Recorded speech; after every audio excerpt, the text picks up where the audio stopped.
देखिए 3 नंबर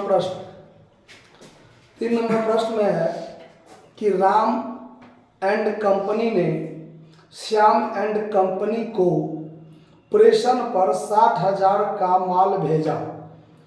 इस पर 5400 किराया एवं बीमा के लिए व्यय किए। बिक्री मूल्य जो है नहीं, बिक्री कमीशन जो है वो 5% तथा अतिरिक्त कमीशन 6.1/4%, मतलब 6.25% कुल बिक्री कमीशन होगा। 1.1/4 का मतलब 1.25। ठीक है। प्रेसी ने अधिकतम माल 96,000 का बेचा और 7200 रुपया बिक्री व्यय हुए। प्रेसी के पास अंतिम रहतिया 1800 रुपया लागत मूल्य का था और कहता है कि प्रेषक के पुस्तकों में आवश्यक खाता बनाइए, यानी लेखा कीजिए। तो in the books of consignor, in the books of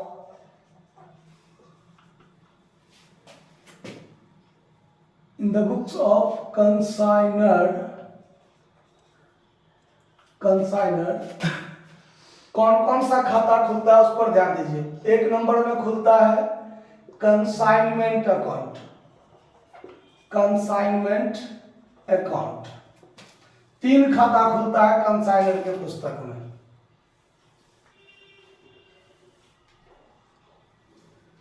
DRCR एक कंसाइनमेंट अकाउंट हुआ, एक कंसाइनी अकाउंट।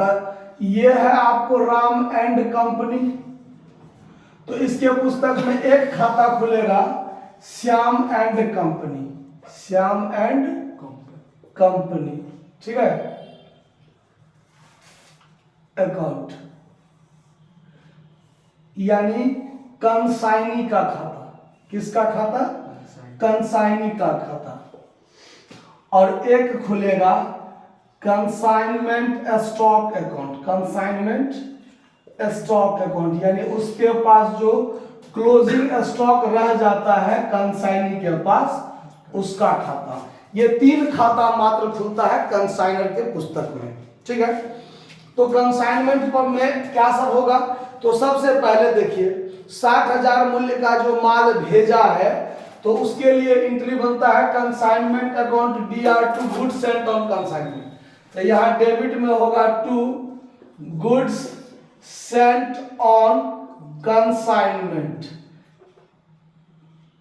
कंसाइनमेंट। ये बात ध्यान रखना है कि जितना माल कंसाइनर कंसाइनी को भेजता है वो कंसाइनमेंट अकाउंट के डेबिट में लिखाता है। ठीक है।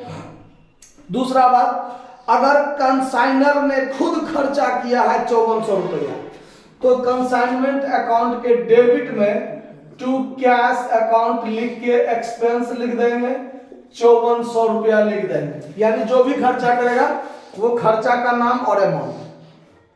तो रेंट और बीमा पर खर्च किया है तो यहां लिख देते हैं रेंट एंड इंश्योरेंस, इस पर उसने 5400 रुपया खर्च किया था, डेबिट में हो गया।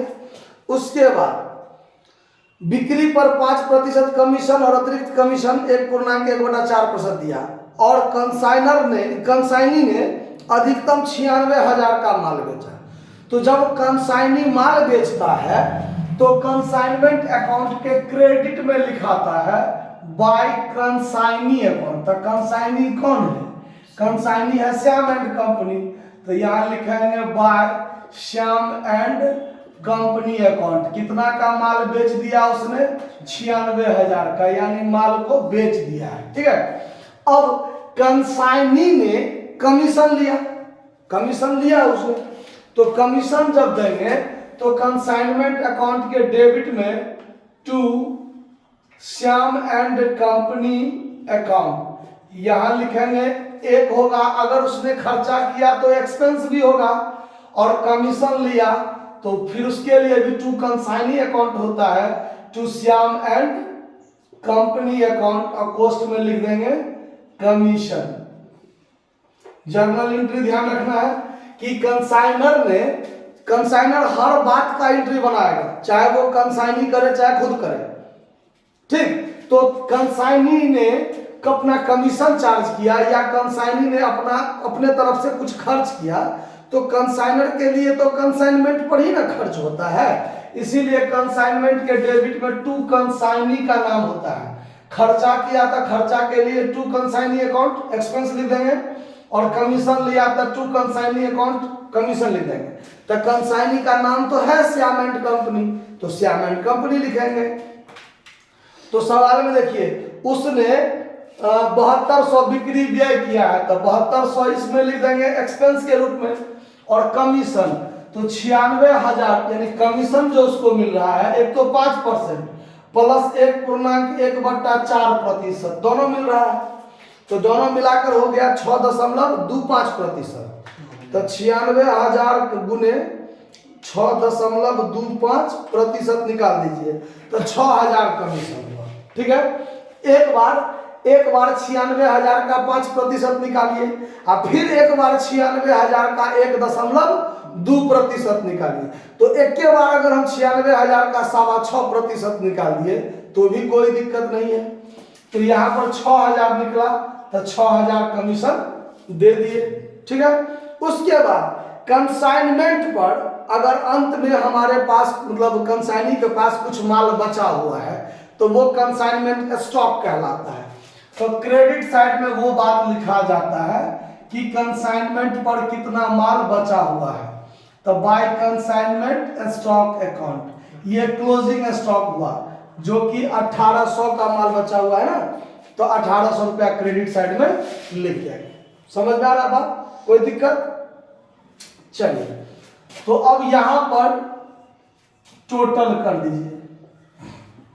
एक खाता और खुलता है कंसाइनमेंट स्टॉक अकाउंट, चाहेंगे तो नहीं भी खोल सकते हैं, इसका कोई जरूरी भी नहीं है। एक खाता और खुलेगा यहां पर, goods sent on consignment account, goods sent on consignment account.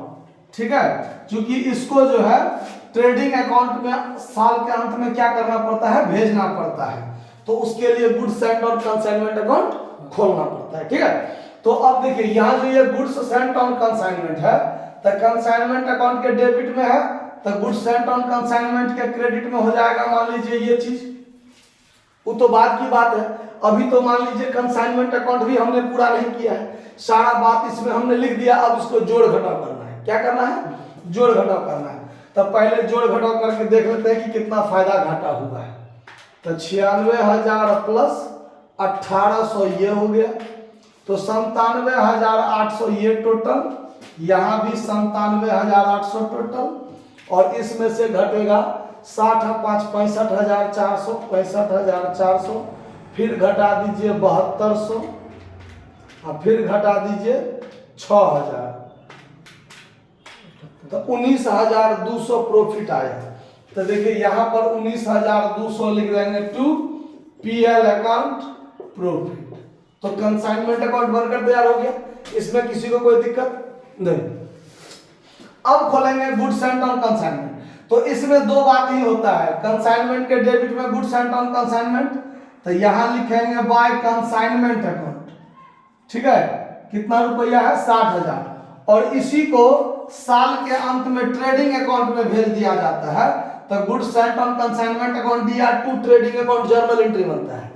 तो डेबिट में लिख देंगे टू ट्रेडिंग अकाउंट, 60,000 लिख देंगे, दोनों साइड बराबर हो जाएगा, बात खत्म, इसमें कोई सीडीबीडी नहीं होता है। अब श्याम एंड कंपनी में देखिए, श्याम एंड कंपनी अकाउंट में क्या होगा, तो कंसाइनर यह देखेगा कि कंसाइनी ने मेरा कितना माल बेचा, उसने कितना खर्चा किया, और उसने कितना कमीशन लिया, बाकी उसने हमको कितना दे दिया या नहीं दिया है, तो उस पर कितना बाकी है, इतना ही बात देखेगा। तो कंसाइनमेंट अकाउंट के डेबिट में देखिए कहाँ है, टू श्याम, क्रेडिट में बाय श्याम। तो कंसाइनमेंट अकाउंट के डेबिट से यहां पर डेबिट क्रेडिट में लेजर पोस्टिंग हो जाएगा। तो श्याम एंड कंपनी कंसाइनर के लिए देनदार है। मान लीजिए हम मालिक हैं और आप एजेंट हैं, हम आपको माल भेजे हैं बेचने के लिए, आप मेरे बदला में माल बेचिएगा, तो मेरा पैसा आप पर है ना, तो आप एक तरह से हमारे देनदार हुए, आप हमारे संपत्ति हुए, आप पर मेरा पैसा है जो आप हमको दीजिएगा।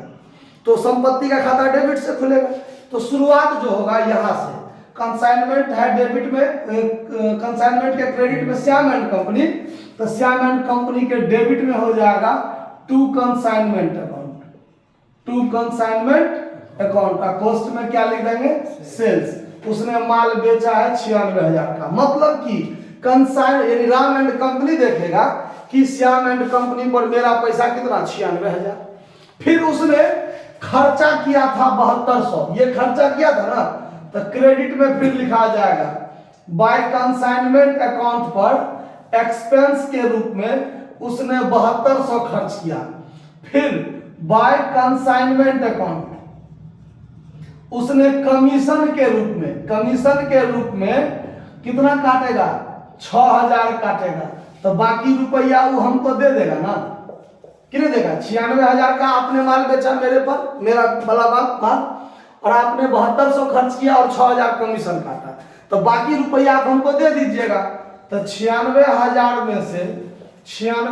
में से इस दोनों को घटा दीजिए, 82,800। सवाल में यदि कहेगा कि शेष रकम उसने दे दिया, तो बाय बैंक अकाउंट या बाय कैश अकाउंट लिखेंगे।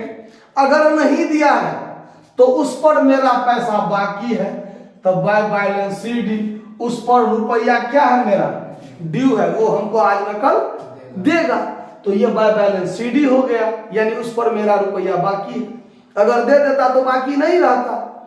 समझ आ रहा बात? तो ये हो गया कंसाइनी का खाता। अब कंसाइनमेंट स्टॉक है, तो कंसाइनमेंट के क्रेडिट में है क्या? Consignment stock. तो कंसाइनमेंट स्टॉक के डेबिट में क्या लिखेंगे? टू कंसाइनमेंट अकाउंट कितना का? 1800 का, 1800 का। बस डेबिटेड में है ना, क्रेडिट में तो नहीं है। तो क्रेडिट को बराबर करने के लिए क्या करना पड़ता है? By balance CD। 1800 का माल कंसाइनमेंट पर बचा हुआ है। बात समझ में आ रहा है? कोई दिक्कत? नोट कर लीजिए इसको।